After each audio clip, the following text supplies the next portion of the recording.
I don't think most people will notice, to be honest. I think it's a sort, in a way, it's the kind of question people ask inside Scotland without having ever asked people outside if they've heard of Scotland.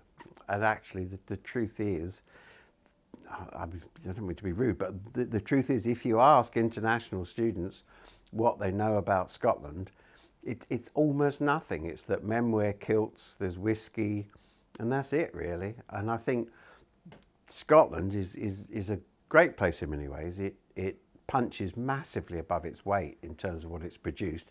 If you compare the sort of size of population with somewhere like Birmingham, I mean, Scotland does very much better.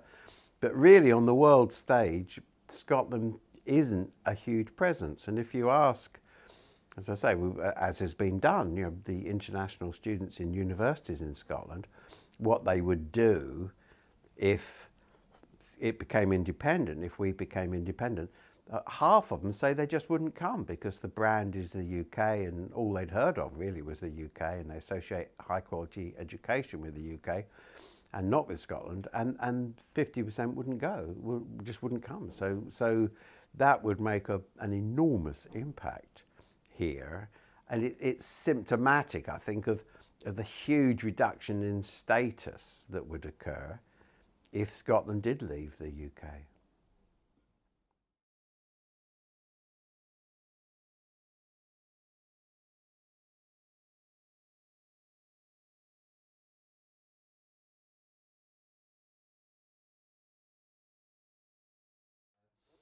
Well, people write their own histories, don't they, according to their own perspective and what they want to hear about and what they want other people to know about them. And at the moment it's become fashionable amongst some people in Scotland to write a history of us as being oppressed by the English, and you know, the sort of the Braveheart version of history. And I mean, I think it's largely tosh, really, because I think that actually Scotland did incredibly well materially out of exploiting the rest of the world alongside the English. And I think that's why, in one of the key reasons why the Union took place in the first place, was after the rather disastrous attempt of Scotland to set up its own colony in Latin America. And when that failed, as everyone knows, Scotland was almost bankrupt, and the perception was that it would do better, certainly amongst the ruling class and the people with money, was that they would do better if they linked up with English and got access to English markets and to the English Empire.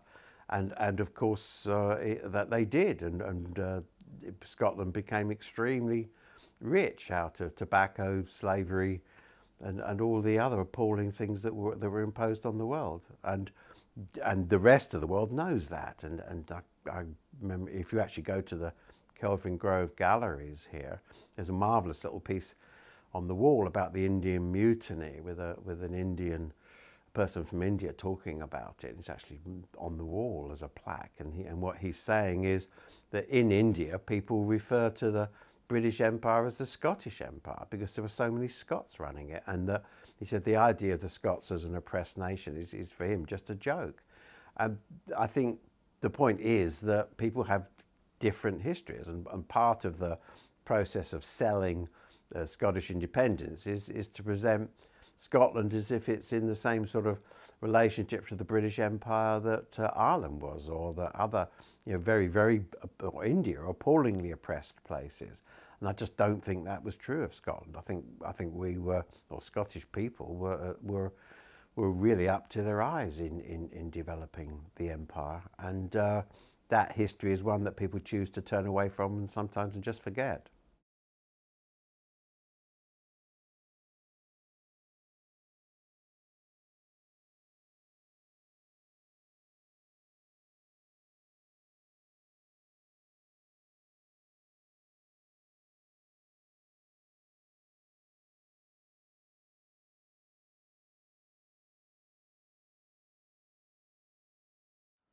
I think if Scotland became independent, it would, as with any new nation, just be at the back of the queue for all of those. It would be at the back of the queue for trade treaties, for the EU, for for NATO, and what you would have is a set of politicians, whatever party they came from in Holyrood, who were desperate to join all of those, and would probably get the worst possible conditions because nobody owes Scotland any favours. And as the split with the south of the island, if you want to put it that way, got worse, and as there was more and more arguments over who owned the oil and the finance sector and the currency and all of the other issues, fisheries, everything else that they would be fighting about, that as that became more bitter, then Scotland would have fewer and fewer friends, to be honest. And I think the conditions under which we joined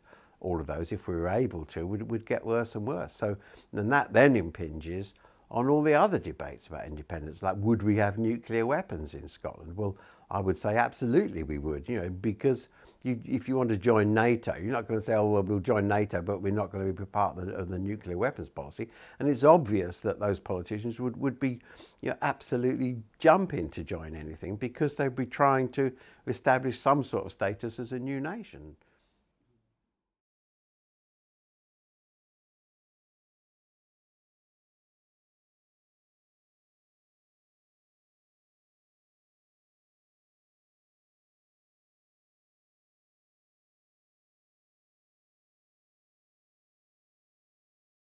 No, not at all.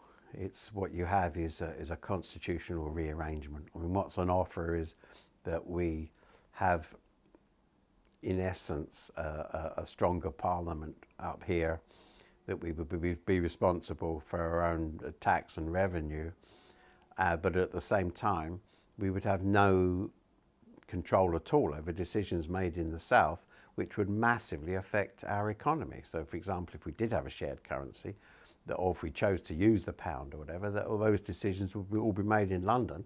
And the most important decision is over regional planning, regional development. I mean, the key problem that we face on this rather small island is that the constant and recurring problem that the money and investment all accrues to the southeast. And to stop that, you need very, very strong regional planning. You need to force the jobs and investment back up northwards, and that, to other parts of England, and also to the west, to Cornwall, Devon, to Wales, and indeed to Scotland. And the problem that Scotland has always faced is that, in essence, it's the poor end of the island, and unless you've got some special feature, as Glasgow had, when it was building all the shipping and marine fleets, that there was a particular link to America which helped us, then without that you're left with a problem that, in essence, the money, resources, power tends to accrue to the south, and without regional planning, that's what's going to happen. So the idea that somehow we will break the state and have our own wonderful new policies, I think is actually wrong, because I hate to say it, but I don't think the rest of the UK would really miss Scotland really very much. I mean, the truth is that the oil revenue is 0.41% of UK GDP, so it's a very small amount of money in terms of the whole UK. And certainly, as far as people in the south believe, whether rightly or wrongly, they believe that they're subsidising Scotland. Now, I know people up here we also sometimes say that we've been subsidising them because of the oil, but the truth really is irrelevant in a way. The real issue is that if you have both sides thinking they're subsidising each other, that is set up for a really big confrontation, a lot of problems in the future. And if the people in the south decide they're just going to do without Scotland after all, they will just shrug it off in the same way that they did Ireland. Nobody in the south, and nobody in the rest of the UK, nobody in the UK now sits around saying, oh my goodness, we lost Ireland. I mean, who cares? Ireland remained very much within the orbit of the British economy. It carried on exporting all its young people, much of its talent into the UK, and that is what we would do. It's just that we wouldn't have any mechanism to try and halt it or to change it, because all of the levers of power would now be still in Westminster, and we would have no access to changing anything.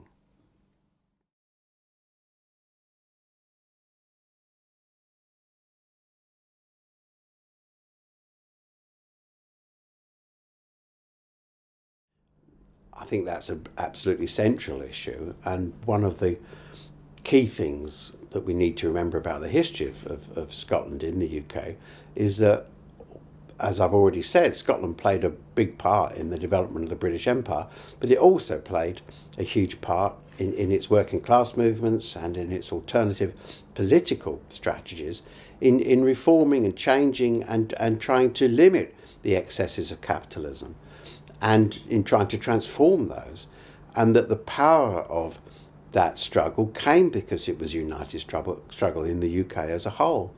And I think that is under threat. And I found it very strange when, in the middle of the debate that we've just had, watching Alex Salmond and Alistair Darling, that when Alex Salmond would say something like, oh, how awful it is in the south, you know, people in Yorkshire are marching and protesting, and people in Wales are suffering, and indeed they are. But the answer to that should be, well, then we should be alongside them, fighting and struggling. And that what we do is what we have always done. We fight against the policies of capitalism and the policies of exploitation that are imposed upon us. And sometimes we win and sometimes we don't. But we don't stop fighting. We don't stop struggling. And you don't say, well, what we'll do is we'll draw a line between Carlisle and Berwick and say, well, this bit of the island is just for us. And that will somehow get rid of capitalism or global struggle or the problems of the working class. Because it won't. And what we need to do is to struggle against the policies that are iniquitous and appalling for the people of the country as a whole. And you can't set up a new country each time you don't like a government. And that seems to me to be the lesson of all of this. And while we spent 3 years, you know, having this extraordinary debate about whether we should set up another country, the actual real politics has all been going on somewhere else. And we need to get back into that kind of politics and get back into the struggle. What would you say to people here that say that Scotland will lead by example in the sense of becoming a more socialist country or a more equal country? I think people who say things like that are easily led by the promises of nationalist politicians. And I think if you look at the actual white paper, you can compare that with the sort of rhetoric which we've been given. This is going to be a wonderful, fair, just society. And what is actually on offer is low corporation tax. There's no commitment at all, even to a living wage. There is nothing there about nationalising, taking control of land. You have about less than 500 people own half of Scotland. It's not a sentence about taking on the power of those people. Does anybody seriously imagine that a government that comes into power on that kind of stated, real written down stated intent is actually going to take on the power of capital, or we would even think about trying to do it, or even the most reformist ways of attempting to do it, like taxing the middle classes a bit more in order to help the poor? There's not even a commitment to that. Everything they've actually done is about subsidising the middle classes, like keeping a freeze on council tax, which is a great subsidy to the middle class, but hurts the frontline services of the poor. The Scottish Parliament could always have put up income tax. They've always had the power to raise it by 3% if they want to help poor people, and so they should. But they've never done it because they know the middle classes won't do it. And to imagine that this is all going to suddenly change because we have a line between Carlisle and Berwick is just ridiculous.